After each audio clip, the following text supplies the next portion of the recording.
ইউবিএসটি club সবাই জানে সামাজিক কাজকর্ম খেলাধুলায় একটা ঐতিহ্য বহন করে আসছে দীর্ঘ প্রায় 53 বছর। তারই অঙ্গ হিসেবে এইবারও আমরা সি ডিভিশন ফুটবল টুর্নামেন্টে অংশগ্রহণ, উনি যা বললেন আমার সাধারণ সম্পাদক বিমানবাবু, আজকে জার্সি উদ্বোধন। আমি আশা রাখবো আমাদের যারা ফুটবল খেলবেন তারা ভালো রেজাল্ট করবেন এবং ভালো রেজাল্টের প্রত্যাশা নিয়েই আমরা এগিয়ে যাচ্ছি।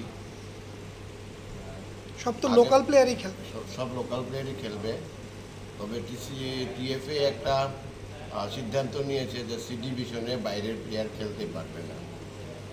তো এটাতে আমরা এইবার একটু বেকায়দায় পড়ে গিয়েছি, কারণ বাইরের প্লেয়ার আমাদের 5টা প্লেয়ার